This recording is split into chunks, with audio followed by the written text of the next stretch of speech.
할렐루야, 복음의 관점으로 성경을 살펴보는 시간, 오늘은 빌레몬서겠습니다. 바울 서신은 로마서로부터 시작하여 13권으로 이루어져 있죠. 빌레몬서는 그 중에 이제 마지막 위치에 있습니다. 단 한 장으로 기록되어 있습니다. 이렇게 짧은 서신이지만 우리는 이제 바울 서신을 마무리하면서 우리에게 결론적으로 주시는 말씀을 기대해 봅니다. 바울 서신의 특징에 대해서 살펴보면 바울 서신은 이 로마서를 시작으로 이 십자가를 중심으로 한, 십자가에서 나의 옛사람이 죽고 이제는 내 안에 그리스도가 사시는 이 십자가의 핵심 진리를 선포하고 있죠. 그래서 예수 그리스도와 십자가에서 완전히 연합된 삶, 즉 예수 그리스도와 함께 죽고 함께 장사 지낸 바 되어서 그리고 함께 부활한 삶을 사는 서신들로 이렇게 이루어져 있습니다. 그래서 우리가 주님과 함께 그 죽음과 부활에 연합하기 위해서는 먼저 내가 거룩한 하나님 앞에서 나의 옛사람이 어떤 존재인지가 분명히 드러나게 된다는 것이죠. 그 나의 옛사람은 내가 이렇게 어떻게 수정하고 보완하고 이제 업그레이드해서 이렇게 개선시킬 수 있는 그런 존재가 아니라 아예 죽음으로 처리되어야 한다는 사실을 발견하는 것이 중요하겠죠. 그래서 믿음으로 우리는 주님의 죽음과 부활에 연합하여 새 생명을 살아가는 것입니다. 그래서 이제는 내 안에 예수 생명을 온전히 살아나기 위해서 오직 믿음으로 자기를 부인하고 자기 십자가를 지고 살아가는 삶을 강조하고 있는 것입니다. 그래서 이 내 안에 예수 생명을 온전히 드러나는 이 예수 그리스도의 증인이 되어 살아가는 삶. 이것은 나의 의로 살아가는 것이 아니라 용서받은 죄인으로 하나님이 주신, 덮여준 의를 덧입고 살아가는 하나님의 사랑과 은혜 아래서 자라가며 믿음의 의를 가지고 살아가는 삶인 것이죠. 자, 이렇게 바울 서신은 십자가에서 그리스도와 연합의 진리 안에서 우리가 그리스도와 합몸을 이루었음을 또 강조하고 있습니다. 그러니까 연합의 진리가 확장되어 가는 거죠. 그래서 이것이 교회의 정의이며 그리고 이 우주적 그리스도의 몸이 점점 자라나 하나님 나라를 이루어가는 것으로 역사가 마무리되는 총체적 복음을 선포하고 있습니다. 자, 그러면 이 빌레몬서에서는 이 총체적 복음, 십자가 복음이 한 사람의 인생을 어떻게 이렇게 뒤집어 놓았는지를 우리는 한 증인의 모습을 통해서 살펴보기로 하겠습니다. 자, 먼저 이 빌레몬서에서는 골로새에서 사는 빌레몬에게 사도 바울이 로마 감옥에서 보내는 서신으로서 그 빌레몬에게서 범죄를 저지르고 재산을 훔쳐 도망와서 사도 바울의 전도를 받고 회심한 노예 오네시모를 위하여서 사도 바울의 그 따뜻하고 간절한 간청의 내용이 담긴 개인적인 서신이 되겠습니다. 자, 그러면 빌레몬은 누구인가? 1절 말씀을 이렇게 보게 되면 그리스도 예수를 위하여 갇힌 자 된 바울과 및 형제 디모데는 우리의 사랑을 받은 자요 동역자인 빌레몬과 자매 아비아와 우리와 함께 병사된 아키뽀와 내 집에 있는 교회에 편지한다, 이렇게 말씀하고 있습니다. 빌레몬이 사도 바울의 전도를 받고 회심을 하였습니다. 뿐만 아니라 바울의 동역자가 되었고 그리고 당시 가정교회를 섬기는 자가 되었다는 것입니다. 그러면서 사도 바울은 자기를 소개하는데 특별히 빌레몬서에서는 1절, 9절, 10절, 23절 4번에 걸쳐서 자기를 감옥에 갇혀있는 자로 소개하고 있다는 것입니다. 1절에 보면은 그리스도 예수를 위하여 갇힌 자 된 바울은 이렇게 시작을 하죠. 사도행전을 보면은 여러 번 사도 바울이 감옥에 갇혔어요. 빌립보에서 복음 전하다 매를 맞아 감옥에 갇혔고요. 예루살렘에서 붙잡혀가지고 가이사라 감옥으로 옮겨져가지고 거기서 2년 동안 수감 생활을 했고, 그리고 이제 죄수의 몸으로 로마로 호송되어서 로마 감옥에 있다가 거기서 한 2년 있다가 또 잠시 풀려났다가 다시 또 감옥에 갇히죠. 그리고 거기서 이제 참수당한 것으로 전해져 오고 있지 않습니까? 자, 이렇게 사도 바울의 말년은 주로 감옥에서 보내는 시간이 대부분이었다는 것입니다. 9절에 보니까 도리어 사랑으로서 간구하노라 나이 많은 나 바울은 지금 또 예수 그리스도를 위하여 갇힌 자 되어 어느덧 이렇게 감옥에서 이제 나이가 많이 들었습니다. 그러는 동안에 사도 바울과 생사를 같이 하던 동역자들이 많이 떠나게 됐어요. 그의 마지막 서신으로 알려진 디모데후서에서는 이렇게 고백을 하잖아요. 다 떠나고 누가만 나와 함께 있다고 고백하지 않습니까? 당시 감옥을 오늘날의 감옥으로 생각해서는 안 되죠. 참 열악했습니다. 감옥에 갇히는 것 자체가 모든 행동이 제한받고 감시를 받는 것이잖아요. 인격적인 대우를 기대할 수도 없습니다. 먹을 것도 변변하지 못하고요. 따뜻하게 덮을 이불도 없었다는 것입니다. 그래서 그는 디모데후서에서 디모데에게 네가 올 때 내 몸을 덮을 만한 가죽옷을 가져오라 이렇게 요청하지 않았습니까? 그러나 그런 가운데서도 사도 바울은 비록 갇힌 몸이지만은 하나님의 말씀은 매이지 않았다고 그 옥중 서신에서 선포하고 있습니다. 그리고 이 편지를 쓰면서 교회를 섬기고 그들을 중보기도 하는 모습으로 나타나 있었다는 것이죠. 자, 이렇게 감옥에 있는 그 바울에게 오네시모가 나타났고 오네시모를 만나게 된 것입니다. 자, 오네시모에 대해서 어떻게 소개하는지 10절에 보니까 갇힌 중에서 낳은 아들 오네시모를 위하여 너한테 간구한다 이렇게 말씀했습니다. 사도 바울은 오네시모를 자기가 갇힌 중에서 낳은 아들이라 이렇게 소개를 합니다. 이 말은 오네시모가 사도 바울에게 참 위로가 됐다는 것입니다. 마침 사도 바울에게 도움이 절실한 그때 바로 그 자리에 오네시모가 있었다는 것입니다.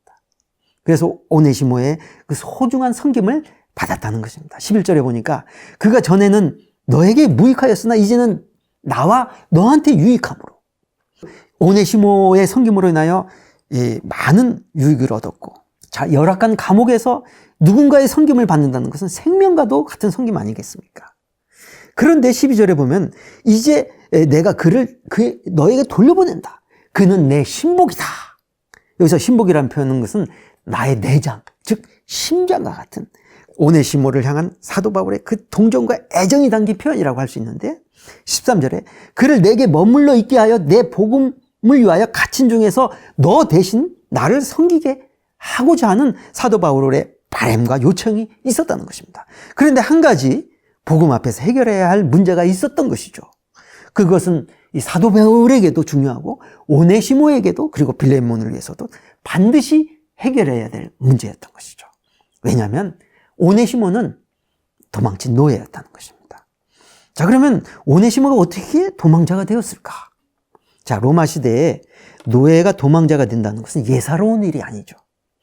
이럴 경우 대개는 주인에게 어떤 흉악한 범죄를 저질렀을 경우가 아니면 흔치 않은 일이었죠. 왜냐하면 도망가다 잡히면 사형이기 때문에 그랬습니다. 자, 18절에 보니까 그가 만일 내게 불의를 행하였거나 빚진 것이 있으면 그것을 내 앞으로 계산하라. 이것을 보면 오네시모가 어떤 불의를 저지르고 그 주인의 재산을 훔치고 도망을 간 것으로 추정이 된다는 것입니다.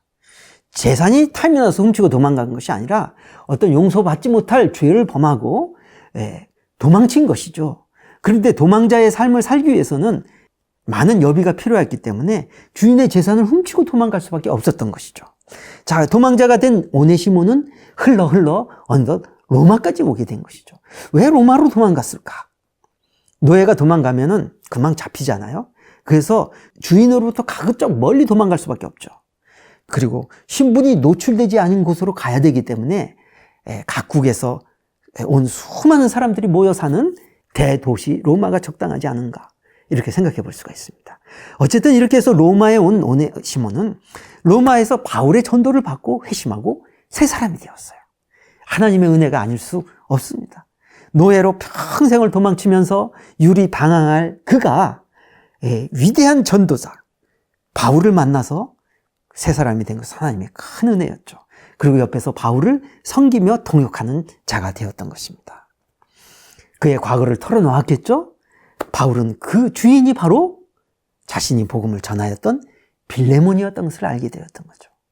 자, 그러면서 오네시모를 돌려보내는데 왜 오네시모를 빌레몬에게 돌려보내고자 했는가? 물론 현재 감옥에 갇혀있는 사도 바울이 이 오네시모의 섬김을 계속 받기 위해서 서둘러 오네시모를 빌레몬에 보내서 허락을 받고 오기 위한 목적일 수가 있는 것이죠. 근데 우리가 자세히 빌레몬서를 이렇게 보게 되면 단지 이런 목적보다도 사실은 오네시모와 빌레몬의 그 복음 안에서의 화해를 돕고 그들을 영적으로 섬기기 위한 목적이었다는 것을 알 수가 있습니다. 자, 오네시모는 바울의 전도를 받고 그의 옛사람은 그의 과거와 함께 그리스도와 함께 십자가에 못 박혔고 이제 그 안에 예수 그리스도가 사는 예수 생명이 된 거죠. 자, 그러면 예수 생명에 합당한 삶은 어떤 것이겠습니까? 이제 새 사람으로서 이제 그가 도망쳤던 주인에게 돌아가서 용서를 구하는 것이 회개에 합당한 삶이 된다는 것이죠. 나는 용서받았으니 끝이다. 이게 아니죠. 죄를 범한 주인에게 가서 그 대가를 지불해야만 하고 용서를 비는 거죠. 이것이 복음을 살아가는 그리고 복음을 누리는 비결이죠. 십자가에서 죽은 자답게 새 생명을 살아가는 자답게 살아가는 모습이죠. 사도 바울은 그가 이제 새 생명을 살아가는 자로서 더 이상 과거에 묶이지 않기를 바랬습니다. 도망간 노예의 신분으로 평생을 전전긍긍하면서 도망다니면서 숨어 지내는 삶을 살기를 원치 않았다는 것입니다. 자, 그런데 이것은 오네시모에게 있어서 정말 목숨을 각오하고 가야 되는 믿음의 결단이 필요한 것이었죠. 자, 사도 바울의 편지를 들고 빌레몬에게 달려가는 오네시모를 한번 생각해 보세요. 그가 그토록 두려워했던 그곳으로 가는 것입니다. 그 안에 두려움과 떨림, 그러나 마음의 자유와 환희로 가득하지 않았겠습니까? 자, 그러면 이 편지의 내용을 조금 더 들여다보면 바울이 빌레몬에게 얼마나 신중하고 겸손한 요청을 하는지 몰라요. 14절을 보면은 다만 네 승낙 없이는 내가 아무것도 하지 않겠다. 이는 선한 일이 억지같이 되지 아니하고 자의로 되게 하기 위한 것이다.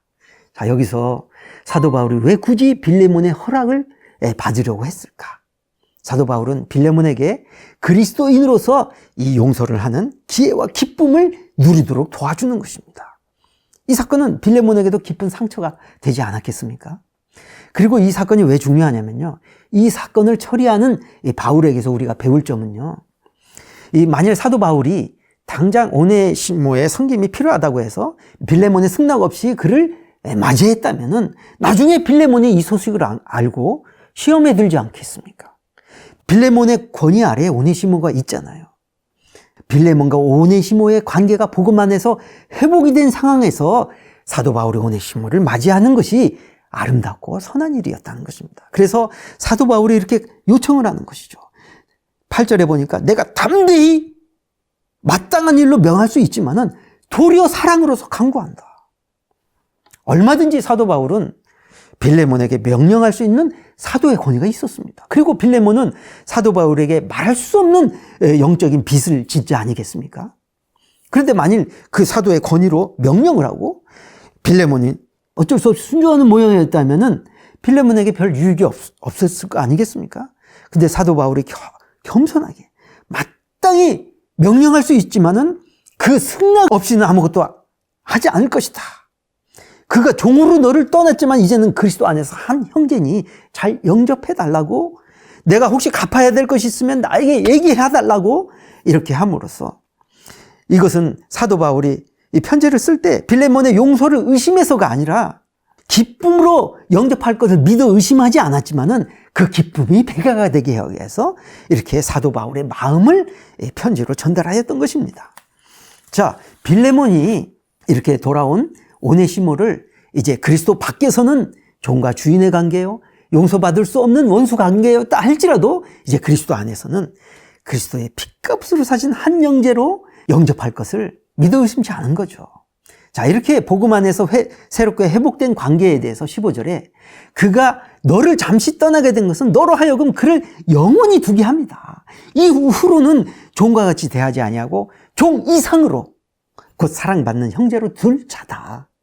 내게 특별히 그러하거든 하물며 육신과 주 안에서 상관된 너에게 얼마나 더 그러겠느냐. 예, 그렇습니다. 빌레몬에게 범죄를 하고 재물을 가지고 훔친 이 사건은 잠시 상처를 준 사건이었지만은 하나님이 그 모든 것을 선하게 역사하사 결국 오네시모가 바울에서 바울을 만나 하나님 나라의 귀하게 쓰임을 받은, 하나님이 모든 것을 선하게 바꾸셨잖아요. 그래서 이제는 단지 종과 주인의 관계가 아니라 그리스도 안에서 한 형제로 돌아와 사도 바울도 섬기고 그리스도 안에서 영원히 한 하늘을 가족이 된 거죠. 빌레몬이 로마까지 달려와서 섬겨도 섬겨야 할 그것을 오네시모를 먼저 보내서 주님이 바울을 섬기게 했다는 것입니다. 이게 하나님이 일하시는 섭리죠. 요셉도 형들에게 종들의 노예로 팔려갔지만은 모든 가정을 손으로 바꾸사 하나님의 역사를 이룬 것처럼 빌레몬도 그렇게 역사하였다는 것입니다. 자, 그러면서 17절에 그러므로 네가 나를 동역자로 알진대 그를 영접하기를 내게 하듯 하라. 나의 친구의 친구는 나의 친구잖아요. 사도 바울을 영접하듯이 영접해달라는 것입니다. 그러면서 마지막에 나는 네가 순종할 것을 확신함으로 썼다. 내가 너한테 말한 것보다 더 할 줄을 내가 믿는다. 믿어 의심치 않았습니다. 이렇게 사도 바울의 고백처럼 오네시모와 빌레몬은 서로 얼싸안고 뜨거운 눈물을 흘리며 재회를 했을 것으로 확신하는 것입니다. 복음이란 바로 이런 것이죠. 자, 이렇게 해서 우리는 사도 바울 13권을 살펴보았습니다. 복음이 우리를 그리스도와 연합하게 하였다면 이 복음의 능력은 삶 속에서 우리를 서로 그리스도의 한 몸으로 연합하게 하는 능력이 있는 것입니다. 모든 장벽을 허물어버리는 능력인 것입니다. 그래서 그리스도를 머리로 하는 한 천국 공동체, 한 몸 공동체를 이루어가는 것입니다. 거기에는 유대인과 이방인의 장벽도 없고요, 주인과 노예의 장벽도 없고 스승과 제자의 장벽, 모든 장벽을 허물어지고 오직 그리스도 안에서 한 형제요 한 자매로 천국 공동체를 만들어가는 복음인 것을 증거하고 있는 것입니다. 감사합니다.